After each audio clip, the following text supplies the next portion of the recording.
আজই ডাউনলোড করুন আর এনজয় করুন আপনার পছন্দের শো।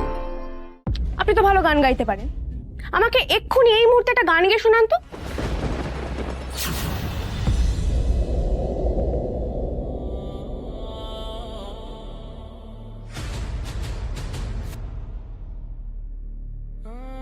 আসি।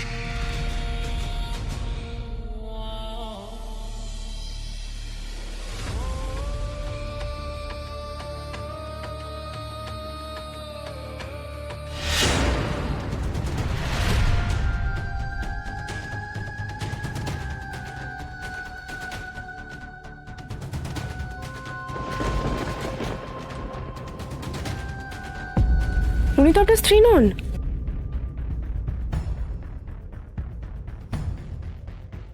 কে?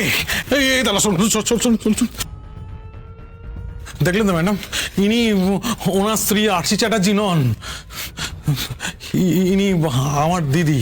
এনার নাম নমিতা, নমিতা মণ্ডল। তুই শান্ত হ দিদি, শান্ত হ। দেখুন, উনি কিন্তু অসুস্থ। হ্যাঁ, এবার আপনার বিশ্বাস হলো তো যে আমরা কাউকে লুকিয়ে রাখিনি? কি উটকো ঝামেলা বলো দেখি। বিশ্বাস হলো তো ম্যাডাম? আর আমরা কাউকে তো লুকিয়ে রাখিনি। না, হয়নি, এখনো বিশ্বাস হয়নি। আমি যখন প্রথম এ বাড়িতে এসেছিলাম তখন কেমন যেন একটা ফিলিংস হয়েছিল।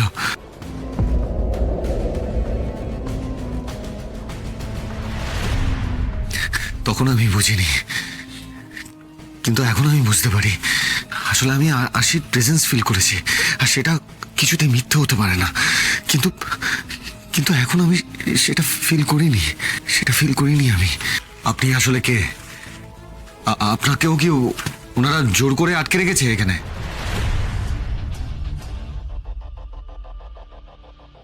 এই এই দেখো না গো, দিদি কেমন ভয় পাচ্ছে। ঠিক আছে ঠিক আছে। এক মিনিট, কি হলো? আপনি চুপ করে আছেন কেন? আরশি চ্যাটার্জি এখানেই ছিলেন কিনা সেই বিষয়ে আমি এখনো শিওর হতে পারছি না। তবে হ্যাঁ, এরা যে কিছু একটা লুকোচ্ছে সেই বিষয়ে আমি শিওর। এদেরকে আরেকটু লক্ষ্য করলে সত্যিটা বুঝে যাব। আপনাকে কি ওনারা ভয় দেখাচ্ছেন? দেখুন, ভয় পাওয়ার কোনো কারণ নেই। আপনি সত্যিটা বলুন, আপনি কে? আরে থামুন তো। আরে উনি কথা বলতে পারেন না, জন্ম থেকে ওনার এই সমস্যাটা আছে। না, এটা হতে পারে না, এটা হতে পারে না। এই সব কিছুর মধ্যে কোনো একটা বড় গন্ডগোল আছে, আর এই সবটা ওদের দুজনের প্ল্যান। মহাগরি, তুমি ওদের অ্যারেস্ট করো, ওদের কাছ থেকে সত্যিটা জানার চেষ্টা করো। এই যে মশাই, এই যে অনেকক্ষণ ধরে আপনার বাজে কথা সহ্য করছি। সকালবেলায় মিথ্যে এফআইআর করেছেন আমাদের নামে, সকাল থেকে একের পর এক অভিযোগ করছেন। এই আপনি এখান থেকে বেরোন তো, বেরোন এখান থেকে। পুলিশকে আপনি বোকা ভাবেন? হ্যাঁ, অনেকক্ষণ ধরে আপনাদের ফালতু কথা শুনছি। এবার আমি বলি, আপনারা আজ সকালে সাক্ষুজি চ্যাটার্জির বাড়িতে কীর্তন গাইতে গিয়ে ওনার স্ত্রীর ছবি দেখেন। আপনারা বুঝতে পারেন যে কাকে লুকিয়ে রেখেছেন। আপনাদের মনে ভয় ঢোকে এবং তারপর সাক্ষুজি চ্যাটার্জি পুলিশ নিয়ে আসার আগেই ওনার স্ত্রীকে আপনারা লুকিয়ে ফেলেন। কি ঠিক বলছি তো আমি?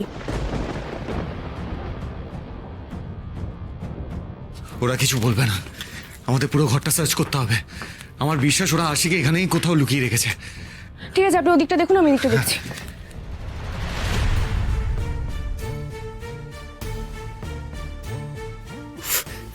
দেখো, তবু এরা বাড়ি থেকে বিদায় হচ্ছে না। কি জ্বালা বলো দেখি। চুপ চুপ, একদম নার্ভাস হবে না, চুপ করে থাকো। ওরা যা করছে ওদেরকে সেটা করতে দাও। তুমি শুধু খেয়াল রাখো আসল সত্যিটা যেন মুখ ফসকে বেরিয়ে না আসে। চুপ।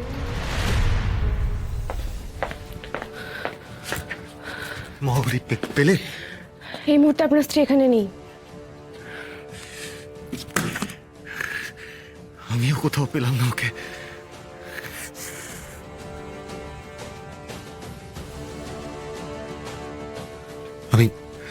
আমি আপনাদের হাত জোর করে রিকোয়েস্ট করছি, প্লিজ আপনারা সত্যিটা বলুন। বিশ্বাস করুন, আমি 23 বছর ধরে এই একটা আশা নিয়ে বেঁচে আছি যে একদিন না একদিন আমি আমার আশিকে খুঁজে বের করব, তারপর ওকে আমি আমার ঘরে নিয়ে যাব। এই 23 বছর ধরে কতটা মারাত্মক নরক যন্ত্রণার মধ্যে দিয়ে আমি গেছি আপনারা কল্পনাও করতে পারবেন না। প্লিজ প্লিজ সত্যিটা বলুন না, বলুন না আশি কোথায় আছে, প্লিজ প্লিজ বলুন আমাকে। মানুষটাকে দেখেছে আমারও বড্ড কষ্ট হচ্ছে, কিন্তু এই মুহূর্তে তো আর কিছু করারও নেই। কি হুজ্জুতি শুরু করেছেন বলুন তো মশাই আপনি? হ্যাঁ, একবার ধমকাচ্ছেন, একবার বাড়িতে এসে চড়াও হচ্ছেন, এখন আবার হাত জোড়ো করছেন। হ্যাঁ, এসব নাটক না, এসব নাটক বন্ধ করুন। এদের সামনে হাত জোর করে কোনো লাভ নেই। ভালো কথা এরা শুনবে না, কিচ্ছু বলতে হবে না। আচ্ছা মঞ্জুরি ম্যাডাম, আপনি তো ভালো গান গাইতে পারেন, আমাকে এক্ষুনি এই মুহূর্তে একটা গান গিয়ে শোনান তো। আজ সকালে সাক্ষ্যজিৎ বাবুদের বাড়িতে যে কীর্তনটা শোনালেন ওটাই শোনান।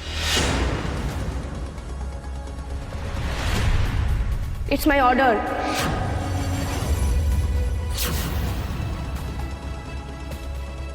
কি হলো, চুপ করে আছেন কেন? গান শোনাতে বললাম তো, শুরু করুন।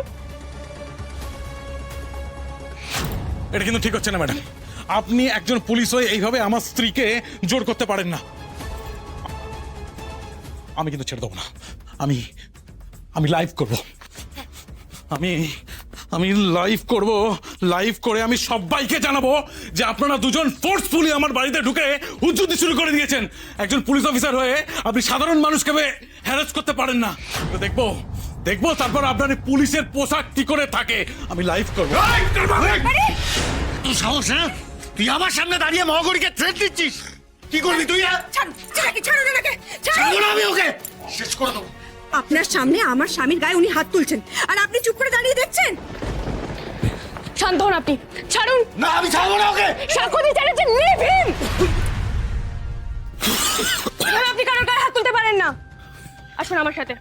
আমি আশিকে না নিয়ে এখান থেকে কোথাও যাবো না। আরশি চ্যাটার্জি এখানে নেই, আপনি দেখলেন তো সেটা। এখানে সময় নষ্ট করে লাভ নেই, চলুন। আর হ্যাঁ, আপনাদের বলছি, আজ আপনারা বেঁচে গেলেন, কিন্তু আমি যেদিন আপনাদের ধরতে পারবো সেদিন আপনাদের লকআপে ঢুকিয়ে ছাড়ব। চলুন। মহাগরি, তুমি কেন আমাকে এখানে নিয়ে এলে? মহাগরি, তুমি নিজেও ভালো করে জানো ওরা মিথ্যে বলছে। ওরাই আশিকে লুকিয়ে রেখেছে। বুঝতে পারছি, কিন্তু প্রমাণ কোথায়? দুঘা মার পড়লেই প্রমাণ বেরিয়ে আসতো। না, ওভাবে প্রমাণ পাওয়া যায় না। সেদিন জয়জিৎ সেন শর্মা যে আমাদের কিডন্যাপ করে জ্বালিয়ে দিতে যাচ্ছিল তার প্রমাণ আছে আপনার কাছে? অথচ লোকদের মেরে তো আপনি পাটপাট করে দিয়েছিলেন। আমিও সবটা বুঝতে পারছি মিস্টার চ্যাটার্জি, কিন্তু প্রমাণের অভাবেই আমি আটকে যাচ্ছি। তা বলে মারপিট ঝামেলা করে কোনো লাভ নেই, আর সেটা সঠিক রাস্তাও নয়। তাহলে সঠিক রাস্তাটা কি? আপনি চিন্তা করবেন না, আমি 24 ঘন্টা ওদের উপর নজর রাখার ব্যবস্থা করছি।